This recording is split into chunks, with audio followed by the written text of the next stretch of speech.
Bonjour Monsieur Castel, enchanté. Bonjour Monsieur. Bienvenue dans notre entreprise. Nous allons passer à la visite. Veuillez me suivre. Je vous remercie.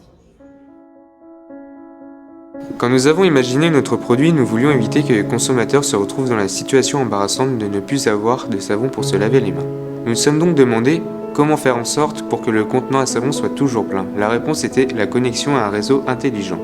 Nous avons donc décidé d'associer technologie et boîtier à savon, ce qui permet d'éviter le manque pour le consommateur mais également d'améliorer les conditions de travail des agents de surface. Notre produit ne s'inscrit dans aucune gamme de boîtiers connectés encore existante. C'est le tout premier de sa génération. Avec un simple smartphone et une application que nous avons développée, il est très simple d'avoir une information en temps direct et en temps réel. Par exemple, est-ce qu'il est vide? Est-ce qu'il est plein? Quand a-t-il été utilisé pour la dernière fois? Ce produit s'inscrit dans la vague des objets connectés, mais dans notre cas, il devient un argument de développement technologique avec la facilitation des conditions de travail et un manque inexistant pour le consommateur. Donc j'ai entendu dire que vous étiez intéressé par notre produit. Oui. Donc je vais vous amener au hall de production, là où il a été produit. D'accord. Donc on peut voir nos différentes machines, comme les machines de stockage, comme le Cardex. On a aussi une presse à injecter. Oui, d'accord. Donc maintenant on va aller voir nos différents opérateurs pour leur poser des questions. Donc bienvenue dans le bureau d'études. C'est ici qu'a été pensé et développé le produit. Bonjour monsieur. Bonjour monsieur. Bonjour monsieur. Nous voulions pas un produit classique, un contenant de savon simple, comme on peut le voir dans les supermarchés. Nous voulions un produit innovant. Donc c'est pour cela qu'on a voulu créer un contenant à savon connecté avec un capteur de poids. Donc nous voici dans le pôle de métrologie. Donc c'est là où va être assurée l'assurance de tous nos produits. Je suis Monsieur Ronin, je suis responsable qualité de l'entreprise. Dans notre pôle qualité, nous sommes responsables de la conformité des différents produits.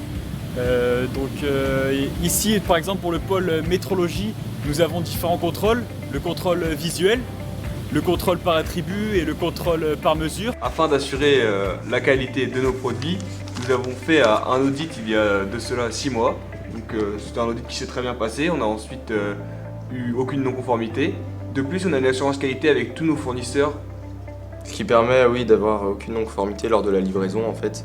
Ce qui va nous permettre de supprimer beaucoup de contrôles qu'on avait et de gagner beaucoup de temps sur le délai de production. Donc là, je vais vous présenter notre responsable logistique, donc Monsieur Martin. Donc je suis chargé de tout ce qui est flux physique, flux d'informations au sein de l'entrepôt. Donc dans un premier temps, nous allons voir ce qu'est le AGV. Donc le voici. Donc le AGV permet justement de transporter nos différents stocks, que ce soit justement les matières premières, les produits semi-finis, etc. Ensuite, nous allons donc les stocker dans différentes machines, que ce soit les Cardex, etc. Donc sur une horizon de 12 mois, on a établi toutes les ventes qu'on pouvait réaliser, donc notre PIC et notre PDP. On l'a transmis sur CJPMI, un logiciel de gestion de production, et on l'a aussi fait en parallèle sur Excel. Excel nous a permis de détecter les principales surcharges sur les machines qu'on allait avoir en fonction de nos capacités. On a vu que sur le poste d'assemblage par exemple, on devait doubler notre poste d'assemblage. On a donc lissé nos charges et on a pu supprimer la plupart des surcharges qu'on avait. Pour ce qui est de l'approvisionnement de notre matière première, on va avoir des approvisionnements par lot, notamment le granulé plastique, pour le moulage par injection, aussi les composants électroniques.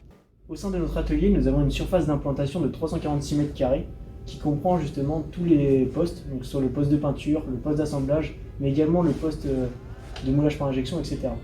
Pour réaliser l'implantation, nous avons calculé le rang moyen de chaque poste, donc cela nous a permis d'avoir une implantation en ligne. Donc, par exemple ici, nous pouvons observer justement les différents flux physiques. De même, nous avons essayé d'optimiser au mieux l'emplacement des stocks. Nous avons également réalisé une étude économique. Nous avons pu établir le budget de fonctionnement, le stock moyen prévisionnel et le prix de notre production stockée. Également, nous avons défini le budget d'investissement et le besoin de financement. Avec toutes ces données, nous avons calculé le bilan d'ouverture et de fermeture de notre unité de production pour ensuite calculer la rentabilité de notre entreprise. Avec un prix de revient de 14,73 €, ça va nous permettre d'avoir une adaptation facile par rapport au marché actuel et de concurrencer au mieux la concurrence. Notre prix de vente est actuellement de 49,99 €, ce qui fait qu'on a une marge de 19,98 €, ce qui va permettre d'avoir une bonne santé pour l'entreprise.